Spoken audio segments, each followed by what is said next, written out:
So one of the last times I mentioned wanting to use the Pocket 3 a lot more because it is such a damn good camera. For being, a portable piece of equipment. It's damn nice. So that's what I actually have hooked up right now to my suction cup mount in the car. We're gonna see how this goes. I'm just gonna be talking. Yeah, we're running stuff. I'm getting some food. We're running some errands early, getting some stuff put in storage because we basically have to demolish an entire part of our house. We bought the house about 25 years ago. We noticed that like 80% of the garage had been converted into a room. They put up like a wall, so where the garage door is, they put up a second wall in the garage so that like when you open the garage from like outside, it goes back like 3 or 4 feet, and that's it. You have like a 3 foot by like 10 foot or like 15, however wide a garage is. I don't know. But it's about 3 feet deep and about as wide as a garage normally is. And when we were buying the house, they were like, I think my grandpa back in the day, he was like, "Is that okay? Should we worry about that? You were selling this as a 3-bedroom, but this is a 4th room. That's not in the blueprints or the paperwork or anything." And they were like, nah, it's fine." Because apparently the previous owners were good friends with like all the neighbors around because it was, a little tight-knit community. And apparently one of the neighbors was like the freaking sheriff. One of them worked at like the city. And so basically anything and everything that was happening was like under the table, but signed off on, and well, not really signed off on, but good and acceptable because they were all friends, They're like, don't worry, go ahead, turn your garage into a bedroom. I don't care. I'm not gonna fine you or, make you do the things required to bring it up to code and stuff, which apparently it's not really up to code. So we had a city inspector come by one time out of the blue, and he ended up inspecting it and noticing, he's like, "Oh yeah," he's like, "This is not legal. This should not be here.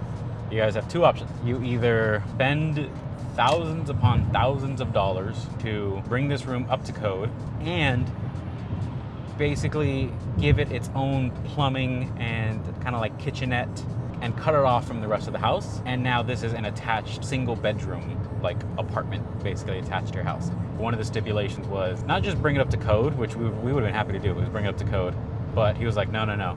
He's like, that doorway that leads into here, you would have to close that off and give this an accessible door from the outside. This has to be a separate entity. It cannot be another room in the house. It has to be like an attached living space, which freaking sucked because that would have meant not only would we have to bring it up to code, we would have to spend $1,000 to like install the proper plumbing, gas, and just all this stuff to basically make it a very tiny apartment, which could have worked. It could have been a tiny little loft, but like it would have been a cramped space. And also the most annoying part that really just turned us off to it, because even so we were like, okay, yeah, sure, you need us to like add in some space, you need us to add in water, sure, but the fact that he was like, no, this has to be cut off from the rest of the house, that sucked. So that was option 1, was turn this into a basically little attached loft apartment.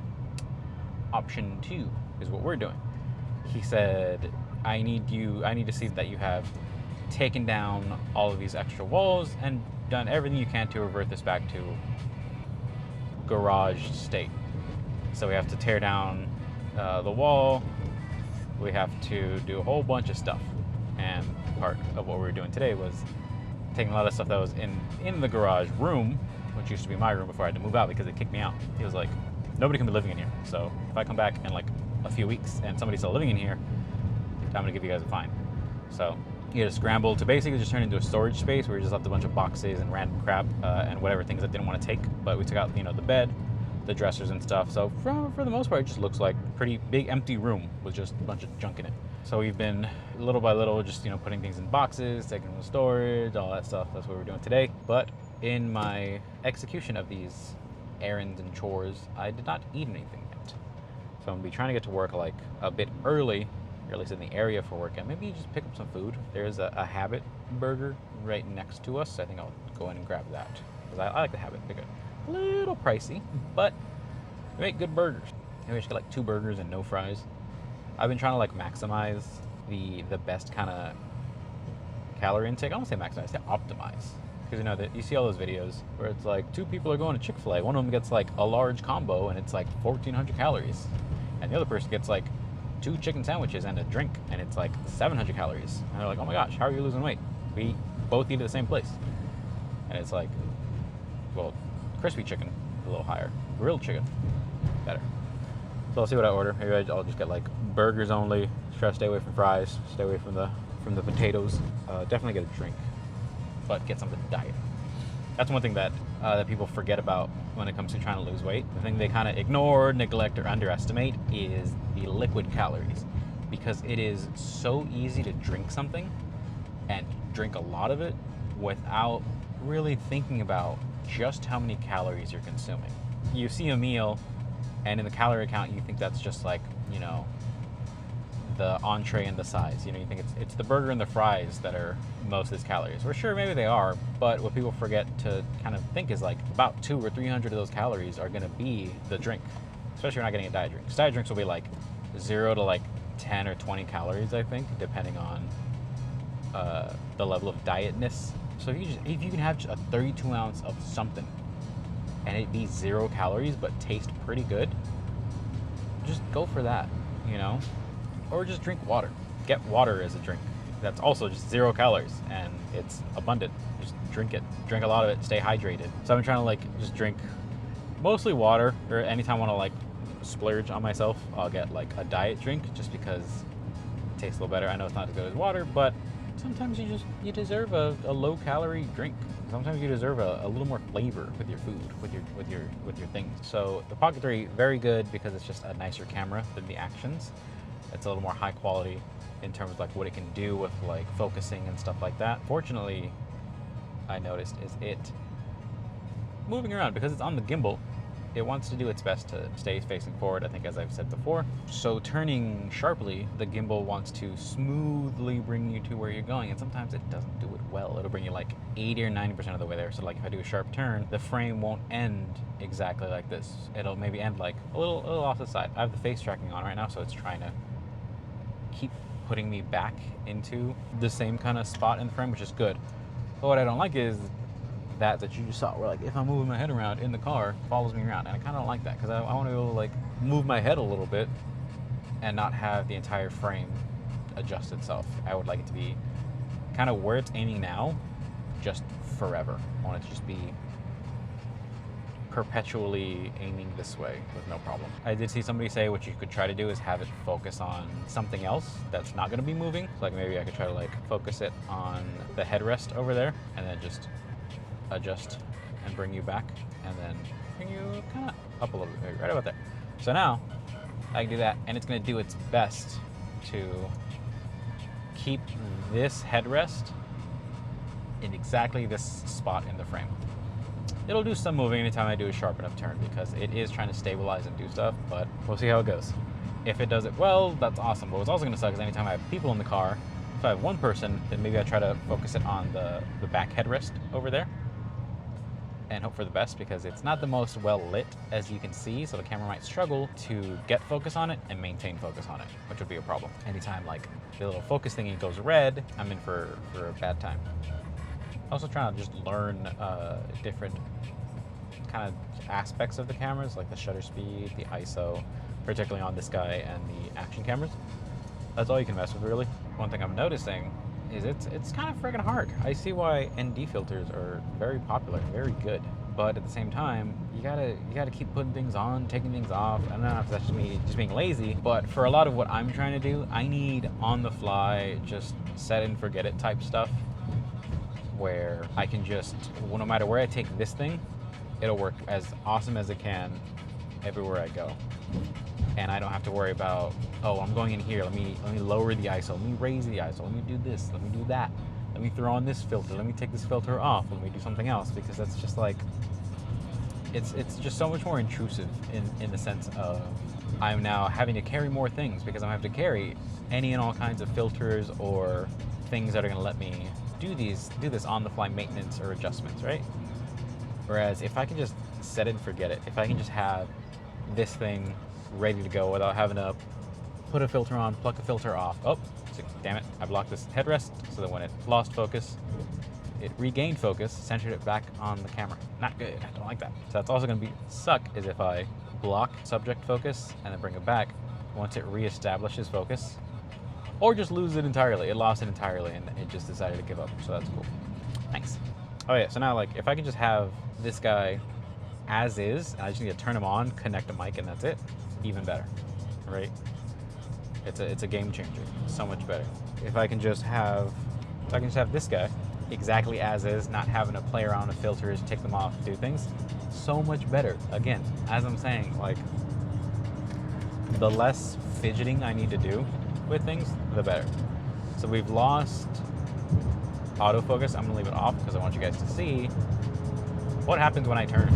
But if I can have the least amount of equipment on me, like sure, I'm gonna have to take Pocket 3, action camera, my Sony, all three of them at most are gonna be on me at all times, right? So already that's 3 things. So if I can make things better or easier by minimizing the accessories for those things, it's gonna be even better. It's gonna be so much better. If I can just not have to carry so much extra, be like, oh, let me carry the ND8 filter, the ND16, the 32, the 64, but also I need this macro lens. I also need this, I also need that. Like, I am not making things easier on myself. But maybe I do need to be that annoying person that's like, you know, setting up a whole freaking kit every time I go somewhere. You know, maybe that's what it needs. We are about to turn left. Full 90-degree left turn. Watch the frame. That wasn't too bad. I think it put me back exactly where I was. It did do a little shift where it moved a little this way and then back, but I mean, and I think that's gonna be one thing is gonna be me, because I know the frame is moving in some way. I'm gonna be wondering, I'm gonna be suspicious, I'm gonna be afraid. Did it move badly? Did it move? Am I still in the same place? Because I'm also like really OCD about having the perfect frame. So knowing that this thing could be trying to compensate for stuff and mess with the balance and the lining up of the frame and struggling with that, I'm gonna be sad knowing that like, oh, my end frame was like super off, you know? This is one part about making stuff is you just honestly spend so much time figuring things out, especially when you're trying to do sort of, I don't want to say bold things. It's not really bold what I'm doing, but it's just the fact that it does do that like panning back and forth. I'm super nitpicky and I'm gonna not like that, even though the fact of the matter is the God honest truth is probably none of you guys give a fuck about the frame slightly moving every now and again, because you still see me on frame, still hear me on frame, you're still getting everything you can about this video. But so what if, you know, at turns the frame gets weird? You know, I could just double tap my face to bring back the active track so that now it does what it can to keep me centered. And since I don't want to be centered exactly, oop, wrong way. I'll move this, and then there you go. I'm in the left third of the frame, I think. No, I'm in the right third. Cameras are backwards. So I'm in the right third. But I could just stick to the tried and true method of inside mounting, especially for just this, and just use the action camera and use this guy more when I'm on foot and not inside a car. Because it looks nice, it tracks me nicely. Whereas if I just put on the action camera and turn off any of the in-camera stabilization, like digital stabilization it'll do, point it somewhere, it'll just keep that in frame. It won't rotate, it won't do anything, it just is pointed straight because it's just a straight static lens. The Pocket 3 is the straight static lens on a gimbal. So it's wanting to turn, it's wanting to twist, go up and down, sideways, do all these things. And I'll be honest, that's one thing that I always like shied away from, because it's just, I don't know if it's like a more advanced sort of like technique or understanding of cameras, but I feel like personally I was just able to do better angles and better things with a straight normal camera, you know, the action camera being straight, because I have full 100% control over how stable or unstable it is. I decide if I'm looking straight or if I quickly 90-degree left turn, 90-degree right turn, or 180 backwards, you know, rotate it different ways. Whereas this, if I want to turn it this way, it tries to smooth it out, so it ends up being like a panning shot instead of an abrupt 90-degree turn. So that's like one tough thing I've been dealing with for that, is getting good at not being afraid of it, or better understanding and appreciating the strengths it has and not bashing it or disliking it for not being as simple as the action camera. And I think that's what I need to do, is just understand it is a completely different tool. I shouldn't think of it as the action camera but a little better. I should be thinking of it as a completely different camera. I shouldn't compare them in the sense of, how is this an upgrade or an improvement from what my action camera can do? I shouldn't think about it that way. I should just think about it as the action cameras having their own pros and cons and ideal usages, and I should think of the Pocket 3 as having its own pros and cons and ideal usages. The same way I think about my Sony and its pros and cons and ideal usages of when to use it and when to not. And I think that's one thing, especially when you get different kinds of products from the same company, is it is very easy to just start comparing them and thinking of them in this sort of, well, which one is like the amateur tier, which one is the kind of like novice tier, which one's the professional tier, what's the intermediate tier, what am I using as a beginner, what am I using as a professional? And you compare them, you're like, oh, well, obviously the action camera is the cheapest. The pocket camera is like almost twice as much. So people in their heads will easily start to think action cameras like entry tier, pocket's got to be the next step up. Next thing up is like getting gimbals for your actual like mirrorless camera or DSLR. And it's like, you shouldn't really think of it like that. You should think of it more as each one having their own benefits, their own qualifications, their own characteristics, each have their own use case. Because as I mentioned before, I will not stick this guy, the Pocket 3, on my motorcycle helmet and use it for the POV camera, because that's opening up to just so much dangers, because the lens on this is a lot more delicate, the gimbal is a lot more delicate, so much moving parts in this camera are a lot more delicate, so I'm not going to stick that on the front of my helmet. I'm going to stick the action camera, which is kind of what was made to do that. If anything, at most, I would attach this somewhere on my motorcycle facing me, so you have a POV of me, and I would hopefully try to like put that behind the windshield on my motorcycle. I try to put it somewhere where it's safe from the elements that are getting directly hit. Because I've mentioned, if I got this camera pointing forward on my helmet and just a pebble flies up and just knocks the lens, I'm probably going to shatter the lens on this camera. And it's not easily replaceable. I have to go through a bunch of like support, warranty stuff. It's gonna absolutely suck. But if I do that with the action camera, the Action 6, the Action 5, those lenses are removable. They're easily replaceable. They cost like $50. I don't have to send in a whole like warranty claim and ship it off to somebody to fix. I can just buy a new one, and as soon as it comes in, unscrew the old one that's messed up, clean it off, blow it with some air to get any like cracked lens pieces that might be on there. Clean up as much as I can, wipe it down, and then just screw in the new lens, and it's good to go. Like it never happened. Obviously, if something goes wrong with this, if the lens on this camera breaks, I need to buy a whole new lens. That is hundreds, if not thousands of dollars, depending on the lens. This lens itself, I think it was like $1,200. If this cracks and I'm unable to easily replace just like the front lens, I'm absolutely screwed and have to drop $1,200 on a new one. And so it's like, again, that's a little better. It's a little more like the action camera where it's replaceable, but still a lot of money.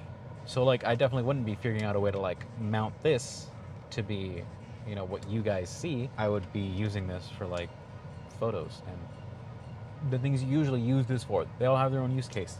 They all have places they should be. So it's just all about figuring that out. And if you are fortunate enough to buy more than, one of these product lines, take advantage of the tools you have and use them where you can. Use the action cameras where you can and should. Use the Pocket 3 where you can and should.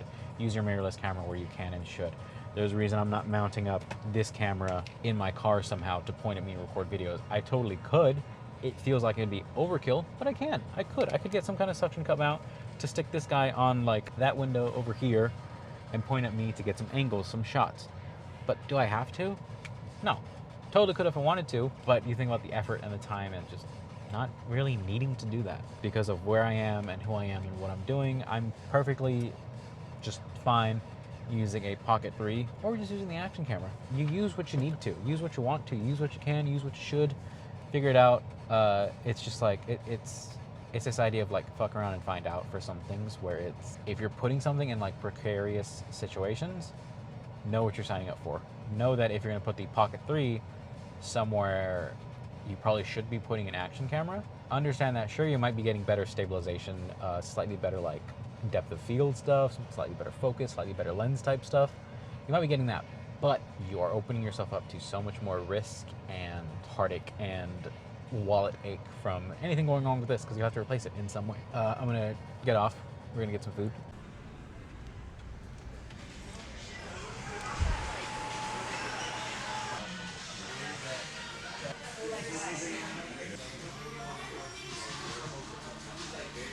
So normally we get their cheeseburgers. Cheeseburgers are pretty good. What we are trying today, though, is going to be their chicken sandwich and their ahi tuna fillet, which has always looked pretty good. It looks like a Premier, or not Premier. Premier? No. I don't even know what I'm saying. Premium. That's the word I'm looking for. Premium. Looks like a premium menu item for sure. It's definitely one of the nicer things because they make their char burgers pretty good. But I'm going to try something else and also a little lower calorie because grilled chicken is always a little lighter and the ahi tuna fish is even lighter as well. So we're looking at about, I think, like a 900 calorie meal to have both of these sandwiches. And I'm going to get a large drink, but I'm going to get some diet soda. Again, like I said, to just keep things lower calorie, because you can get stuff that tastes pretty good without having to have a lot of calories, or any calories at all sometimes, if you are accepting of the diet stuff. I am starving. Right when I got here, I was thinking, nah, I think I could just go into work and like snack on things here or there, or just drink water and, you know, push it until later. But as I'm sitting here, I am realizing just how hungry I am, because I have not had anything to eat today. Let's go pick up our food.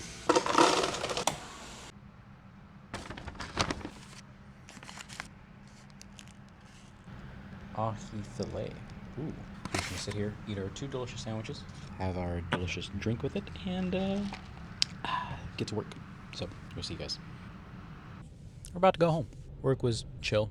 Training a new guy. So I signed up a few people. Now we're gonna drive home. It's super dark, so I'm not gonna have the camera on for that because you're just gonna see a freaking dark car for the majority of the drive. So, but yeah, I'll just catch you guys next time. We'll see what we're doing. Make sure you like, comment, subscribe, all that fun stuff. Let me know what you think. Appreciate all you guys. Thanks for watching. Bye.